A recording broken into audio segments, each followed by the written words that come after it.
Өт қабындағы тастар, бұлар әртүрлі болады. Билирубинді, холестеринді, минералды, және барлығының ойында бір ғана сұрақ. Бұларды алып тастау немесе ертетін альтернатива жағы бар ма, немесе тек дәрілік заттармен емделеміз ба, немесе бұның жолы тек қана операция ма? Барлығыңызға сәлем, менің есімім Бауыржан ағай. Бүгін сіздермен өттегі тастар туралы толығымен сөйлесетін боламыз. Барлық өтінде тасы бар адамдар екі топқа бөлуге болады. Бұлардың біріншісі оң жағы ауырады, қабырғасы асты ауырады, спазм болуы мүмкін. Сөйтіп бұл тексерілуге барады. Ультрадыбыстық зерттеуге, яғни УЗИге барған кезде өтінде тасы бар екенін анықтайды. Бұл симптомды түрі деп айтамыз. Ал екінші топтағы адамдар, бұлар ешқандай симптомсыз, яғни жай ғана бір жұмыстан тексерілуге барады. Сол кезде ультрадыбыстық зерттеуге, яғни УЗИге түскен кезде өтінде тасы бар екені анықталады. Бұл адамдар өтінде тасы бар екенін білмей, яғни кездейсоқ өтінде тасы бар екенін білмесе, бұл мүмкін 100 жылға дейін өтінде тасы болып, ешқандай симптомсыз ауырмай 100 жылға дейін өмір сүру мүмкін еді. Өттегі тастар симптомдар арқылы білінеді, немесе симптомсыз білген адамдарға, яғни олардың ойында бір ғана сұрақ болады. Енді бұны қалай не істейміз, қалай жасаймыз? Негізінде УЗИстер болсын, хирургтар болсын, ондай адамдарға қысқа ғана жауап қайтарады. Өтіңіздегі тасты өт қабымен бірге операциялық жолмен кесіп тастау керек. Бірақ адекватный хирургтар да бар, яғни егерде сіздің өтіңіздегі тас симптомсыз, яғни ешқандай ауырсынусыз тұрған болса, оған кесіп операция жасап қажет емес деп айтады. Сол адекватный хирург сізді түсінеді, ол нормальный хирург болғаннан кейін анестезия, наркоз деген нәрсенің адам денсаулығына зиян екенін түсінеді. Және де сіздегі өт қабымен бірге тасты алып тастаған кезде ол сіздің денсаулығыңызға одан сайын зиян әкелетінді түсінетін адекватный хирург бұны сізге айтпайды, яғни бірден кесіп тастаймыз, болды, өлесің деп айтпайды ешқашан. Және де бұл жерде бір қатар, яғни хирургтардың принциптері бар. Егерде 1 сантиметрден жоғары тас болатын болса, немесе одан сол мөлшерде үлкен бір тас болатын болса, оны міндетті түрде алу керек. Немесе ол өт жарылып кетуі мүмкін, немесе ол жерде перитоник болса, сізді өлімге алып келу мүмкін деп айтады, қорқытады. Бұл деген енді хирургтар жауыз деген сөз емес. Олар адам көрсе болды, кесе бергісі келеді, өттегі тас көрсе болды, кесіп тастап, алып тастап, жоқ қылғысы келеді деген сөз емес. Мысалға бұл студент, жаңағы хирург студент кезінде университетте, медициналық вуздарда оқып жүрген кезінде оған солай үйретеді. Мысалға мықты хирургтармен араласады, сөйлеседі, ол хирург та айтады оған өттегі тасты алу керек, кесу керек деп.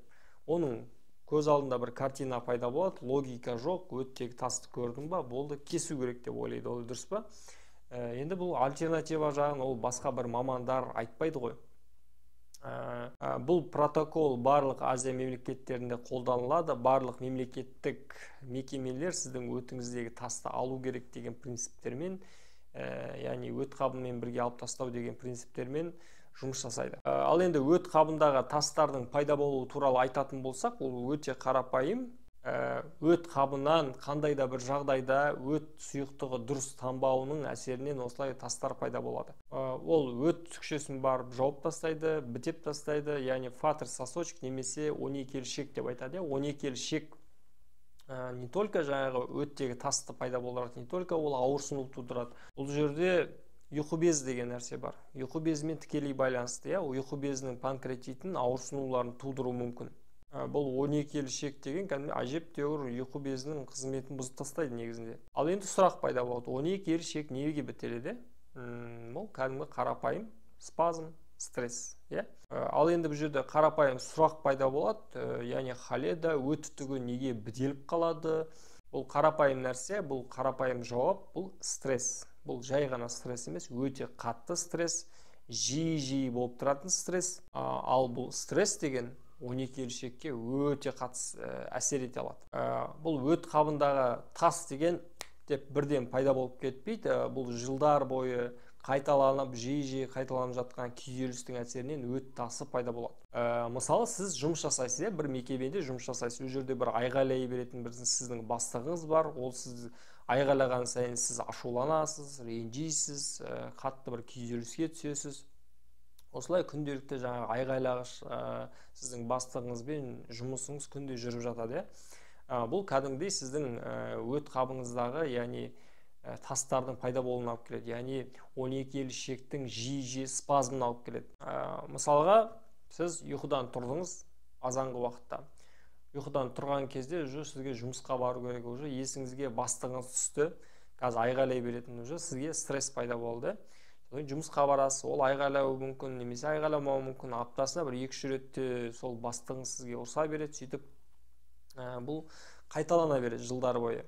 Бұл кәдімгі күнделікті сіздің өт аумағыңыздың 12 ішектің спазмының қайта болу үшін жеткілікті нәрсе. Өттің қоюлануы, өттің тасы үйістіп жаймен пайдалы бола береді. Бұл енді қарастыратын болсақ, бұл кәдімгі табиғи механизм. Ал енді табиғатта бір жыртқыш аң бар. Жыртқыш аң үшін қасқыр болуы мүмкін, басқа да бір жыртқыш аңдар болуы мүмкін. Сіз ол жыртқыш аңға агрессия көрсететін болсаңыз, ол келмей қалады. Мысалға қалай? Мысалы, сіз тұрып жатқан аумаққа бір жыртқыш аң келді, сіз оны ұрасыз, соғасыз, айғайлайсыз, қуып жібересіз. Ол 2 рет келеді, 3 рет келеді, 4-сінде уже келмейді ол. Ол бір сондай нәрсе, жануар. Сол сіз мекендеп жатқан жерді сізден тартып алуға әрекет етеді, немесе күші жетпейтін болса, ол өзінің күші жетпейтін аумақтан кетіп қалады. Яғни өзіне ыңғайлы бір аумақта өмір сүруін жалғастыра береді. Тек адам ғана жылдан жылға агрессиялық, өзіне бір қиын жағдайда өмір сүруді жалғастыра береді. Тек үй жануарлары мен адамда ғана өтте тас болады. Мысалға, жануарды алатын болсақ, жаңа жоғарыда айтқан сияқты, жануарды сіз үй жануарын қорада ұстайсыз, үйде ұстайсыз, оған сіз мәжбүрлі түрде оны ұстайсыз, ұруыңыз мүмкін, ұрсуыңыз мүмкін, белгілі бір агрессиялық нәрселерді күнделікті көрсетуіңіз мүмкін. Сөйтіп олда спазм, сөйтіп өттегі тас пайда болады. Бұл агрессия адамдарда жалпы жұмыста ғана емес, бұл кәдімгі ене мен келін деген нәрсе қазіргі кезде актуальны ғой. Немесе күйеуінен агрессия көру, немесе әйелінен, тағы бір туысқандардан агрессия жиі көрудің әсерінен бұл өттегі тас деген нәрседе пайда болады. Бірінші қағида, сіздің агрессивтік өміріңізді негізі жеңілдету керек. Сырттан келетін агрессия тудыратын, стресстік жағдайлар тудыратын мәселелерді шешіп қоюыңыз керек. Және де екінші қағида, бұл сіздің өттіңіздегі симптомсыз, яғни ешқандай ауырмайды, бірақ та өт қабыңызда тас болатын болса, бұны уже шешу керек. Өт жолын жүргізу керек, 12 ішектің спазмын кетіру керек, яғни өт дамуын жақсарту керек.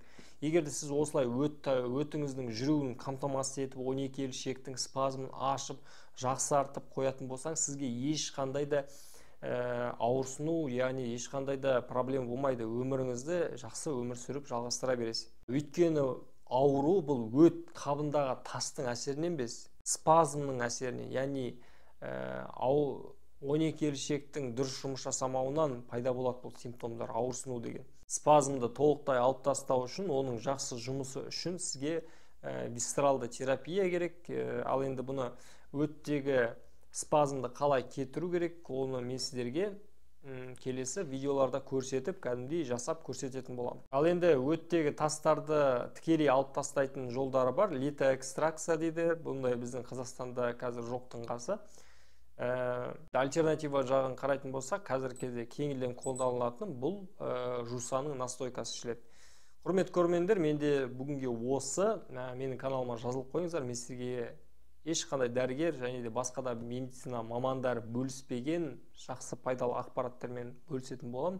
Каналға жазылып, лайк басып, тіркеліп, комментарий жазып қойыңыз.